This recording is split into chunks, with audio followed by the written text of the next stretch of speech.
صرف 5 منٹ کا مدرسہ قرآن و حدیث کی روشنی میں 3 رمضان المبارک۔ نمبر 1، اسلامی تاریخ۔ حضرت موسیٰ علیہ السلام۔ حضرت موسیٰ علیہ السلام بنی اسرائیل کے جلیل القدر نبی و رسول ہیں۔ فرعون نے ان کی پیدائش کے ڈر سے بنی اسرائیل کے ہزاروں بچوں کو قتل کرا دیا تھا، مگر اللہ تعالیٰ نے ان کی پرورش خود اس کے شاہی محل میں ایک شہزادے کی طرح کرائی۔ حضرت موسیٰ علیہ السلام جوانی کی عمر میں مصر چھوڑ کر مدین چلے گئے۔ وہاں حضرت شعیب علیہ السلام سے ملاقات ہوئی، جنہوں نے ان کی امانت داری اور اچھے اخلاق و عادات کو دیکھ کر اپنی بیٹی صفورہ کا نکاح کر دیا۔ جب وہ مصر لوٹتے وقت طوٰ کی مقدس وادی میں تھے تو اللہ تعالیٰ نے نبوت اور معجزے عطا فرمائے اور حکم دیا کہ مصر جا کر فرعون کو ایمان کی دعوت دو، اس نے ملک میں ظلم و ستم اور فساد پھیلا رکھا ہے۔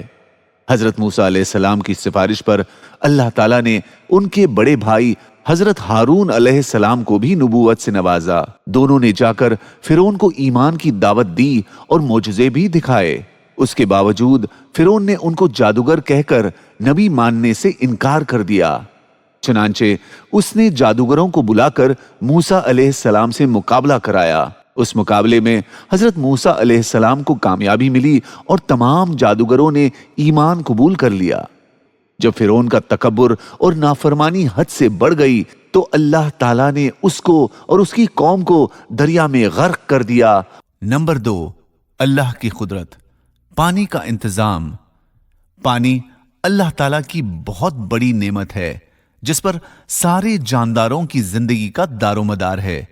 اگر زمین سے پانی ختم ہو جائے تو زمین سے انسان، حیوان، حتیٰ کہ پیڑ پودے سب ختم ہو جائیں، لیکن یہ اللہ تعالیٰ کی بہت بڑی قدرت ہے جس نے سمندروں کی شکل میں پانی کا بہت بڑا ذخیرہ جمع کر رکھا ہے، پھر وہاں سے بادلوں کی شکل میں پانی کو اٹھا کر سوکھی زمین کی طرف برساتا ہے اور پھر اس پانی کو زمین کے اندر ذخیرے کے طور پر جمع کر دیتا ہے، جس سے پیڑ پودوں کو پانی ملتا ہے، جس سے انسان خود پیتا ہے اور اپنی کھیتیاں سیراب کرتا ہے۔ اللہ تعالیٰ نے اپنی اس قدرت کو قرآن میں بیان فرمایا ہے۔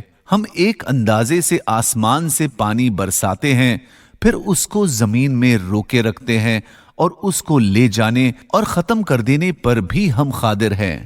نمبر 3، ایک فرض کے بارے میں، زمین کی پیداوار میں زکوٰۃ۔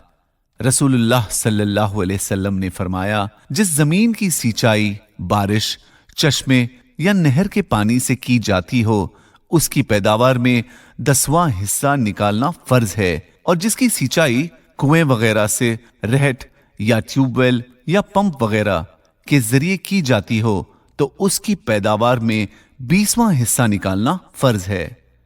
نمبر 4، ایک سنت کے بارے میں، دودھ پینے کے بعد کلی کرنا۔ رسول اللہ صلی اللہ علیہ وسلم نے دودھ پیا اور کلی فرمائی اور فرمایا کہ اس میں چکنائی ہوتی ہے۔ نمبر 5، ایک اہم عمل کی فضیلت، خزانچی کا باخوشی صدقہ دینا۔ رسول اللہ صلی اللہ علیہ وسلم نے فرمایا، امانت دار خزانچی 2 صدقہ کرنے والوں میں سے ایک ہے، جبکہ اسے صدقہ دینے کا حکم دیا گیا ہو اور وہ خوش دلی سے پورا صدقہ اس شخص کو دے دے جس کو دینے کا حکم ملا ہے۔ نمبر 6، ایک گناہ کے بارے میں، غیبت کرنے کا عذاب۔ رسول اللہ صلی اللہ علیہ وسلم نے فرمایا، جب مجھے معراج کرائی گئی تو میرا گزر کچھ ایسے لوگوں پر ہوا جن کے ناخن سرخ تانبے جیسے تھے، جن سے وہ اپنے چہروں اور اپنے سینوں کو نوچ نوچ کر زخمی کر رہے تھے۔ میں نے جبرائیل علیہ السلام سے پوچھا کہ یہ کون لوگ ہیں جو ایسے سخت عذاب میں مبتلا ہیں؟